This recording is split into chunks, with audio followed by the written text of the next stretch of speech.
Ya, untuk bertemu dengan orang-orang hebat. Ini Amin, amin. Apa yang saya bayangkan ketika saya di jalan Pak.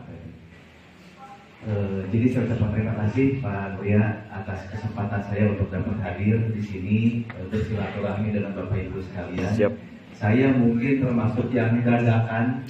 Tadi malam saya dikontak oleh panitia. Sebelumnya saya diminta hadir sebagai dok, hadir aja silaturahmi. Tiba-tiba tadi malam, dok, dokter ikut bicara tentang kesehatan tadinya siang saya bilang. Tiba-tiba jam 10, setengah 11 malam muncul judulnya saya baca, peran media online di era digital dan globalisasi modern dalam memberikan informasi kesehatan publik. Masya Allah, ini luar biasa sulit sekali bagi saya untuk bisa menyampaikan apa yang sekiranya bisa menjadi take home message dari pertemuan ini. Pengetahuannya luas, sementara saya diminta membawakan mengenai media online di era digital tapi dari kacamata kesehatan. Tapi ya karena sudah diberikan kepercayaan, saya berusaha semaksimal mungkin, mudah-mudahan tidak mengecewakan dari apa yang saya sampaikan. Selain itu, nah Bapak Ibu sekalian, mungkin sebagai awal kita sebetulnya tadi sudah disampaikan oleh pembicara-pembicara hebat sebelumnya mengenai tantangan disrupsi yang memang terjadi secara terus-menerus, dan pandemi memang mempercepat itu semua. Nah kita, kalau kami di kesehatan selalu melihat bagaimana future megatrend ke depan. Ada memang perubahan yang akan sangat besar di depan. Ada 6 aspek dari sosial, kemudian kesehatan, lingkungan dan sumber daya, ekonomi, teknologi, dan politik serta pemerintahan. Ini ada megatrend yang akan berubah, yang akan berdisrupsi. Kesehatan mungkin kemarin menjadi titik awal disrupsi. Bagaimana peran Bapak Guru digantikan oleh Google, Pak. Sekarang pun sama. Orang itu tidak ke dokter. Ketik di Google, saya sudah 2 tahun nyeri lutut, kira-kira sakit apa? Muncul, Pak. Lalu obatnya apa? Muncul. Tidak ke dokter. Tidak berangkat ke dokter. Jadi disrupsi di pendidikan juga terjadi di teknologi. Sekarang muncul lagi telemedicine. Dengan kemarin terjadinya COVID, muncul telemedicine. Aplikasi muncul lebih dulu daripada kebijakan. Wah, ini bisa menjadi kacau. Karena dokter itu untuk menegakkan sebuah diagnosis diperlukan pemeriksaan fisik. Jadi itu dihasilkan dari anamnesis atau wawancara dengan pemeriksaan fisik 80% itu, 2 itu. Ditambah pemeriksaan penunjang, CT scan, ronsen, itu hanya 20%. Jadi kami pada saat pendidikan dahulu itu cukup dengan pemeriksaan fisik dan wawancara tegak diagnosis. Sekarang tidak bisa, Pak. Sekarang tidak bisa. Dengan ada media online, ada usus buntu. Dulu harus tegak dengan pemeriksaan, karena tidak semua rumah sakit di daerah itu punya USG, sehingga tegak dengan itu. Sekarang tidak bisa. Dioperasi ternyata bukan usus buntu, tapi kista ovarium. Malpraktek. Karena di googling harus USG dulu. Di googling, bukan di literatur medis. Nah, ini artinya media ini memiliki peran yang besar. Tadi di awal disampaikan, bahkan politik pun bisa jatuh, ya, dinasti pun bisa jatuh karena media, atau sebaliknya bisa bangkit karena media.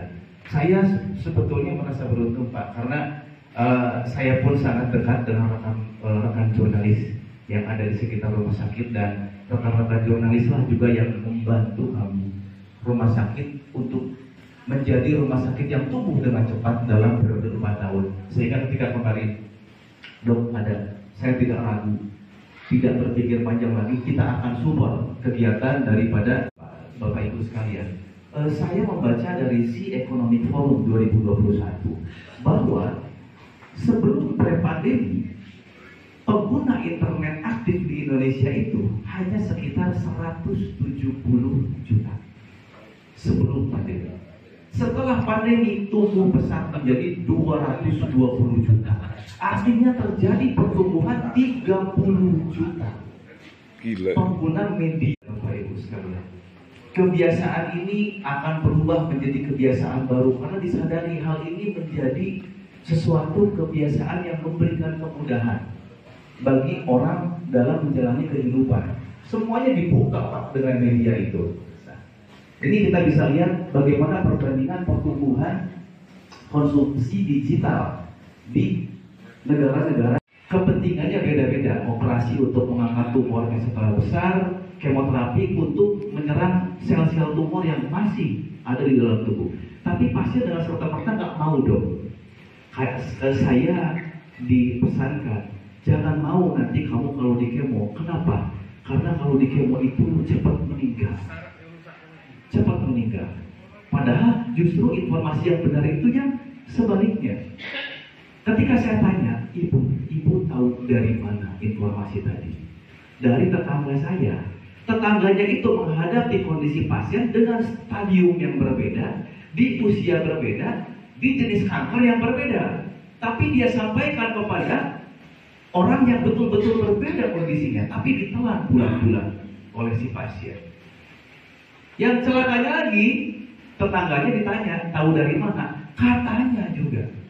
Jadi semua berujung katanya, tapi ini informasi betul-betul memegang peranan sentral untuk merubah perilaku setiap individu Pak gitu. Jadi ini efek buruk dari informasi. Dan apa interaksi sosial menurun Pak? Feedback itu bisa menurun gitu. Semua sibuk dengan digital sekarang gitu. Dan yang lebih parah lagi adalah sosial media abuse. Jadi memang sengaja diniatkan jahat untuk merusak sebuah tatanan yang sudah ada. Lanjut. Nah, sehingga bagaimana peran media online di dalam konsep kesehatan? Menurut saya sebagai praktisi bidang kesehatan, Pak, dapat menjadi salah satu kunci keberhasilan dalam transformasi kesehatan di Indonesia. Dengan 3 hal: membangun komunitas online, sehingga di situ pasien itu bisa memberikan pengalaman mengenai sakit, artinya pengalaman yang benar, gitu ya. Jadi ada forum yang benar mengenai informasi kesehatan. Kemudian konsultasi kesehatan, karena informasi yang diberikan tadi secara tidak langsung itu sebagai dokter, Pak, menulis berita kesehatan dengan benar itu sama saja sebagai kepanjangan dokter memberikan informasi kepada pasien, gitu. Dan yang terakhir adalah penyelenggara informasi dengan menyediakan informasi kesehatan bagi masyarakat. Lanjut. Nah, kenapa saya katakan demikian, Bapak Ibu sekalian?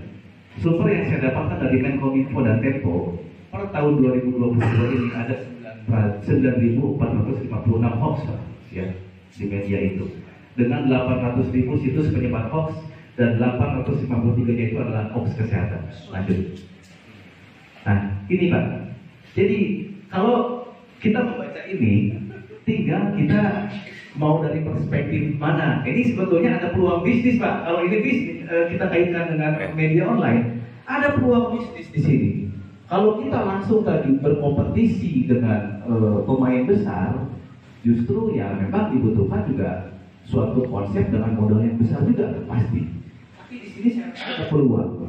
Ada hoax politik 1025, hoax pemerintahan 922, hoax kesehatan 853. Kalau kita bicara konteks kesehatan, berarti artinya masih sedikit Pak media di Indonesia yang berfokus terhadap informasi kesehatan yang valid. Mungkin jika Jabarnet memfokuskan kepada salah satu yang ada di sini, dan itu menjadi keunggulan bersaing. Karena ketika kita dengar Detik, kalau saya dengar Detik, yang saya bayangkan memang beritanya muncul tiap detik. Tiap detik berita itu muncul. Ketika saya baca Jabarnet, saya pikir, oh berarti Jabarnet ini adalah media informasi ketika saya mau mencari informasi mengenai Jawa Barat. Itu yang ada di pemikiran orang awam seperti saya. Nah, sehingga mungkin ada kekhususan yang bisa digali oleh Jabarnet, sehingga ada dari informasi yang kita dapatkan di depan ini yang bisa menjadi keunggulan Jabarnet akan bermain di area mana Jabarnet ini? Kalau kesehatan Pak misalnya, saya rasa dengan pertemuan ini sekaligus deh Pak Wanuria, jika memang Jabarnet ingin memfokuskan, ciri khasnya adalah berita kesehatan terpercaya, kami Rumah Sakit Ijan siap untuk menjadi validator. Mantap. Karena memang tadi diperlukan networking terhadap bidang-bidang yang memang spesifik gitu.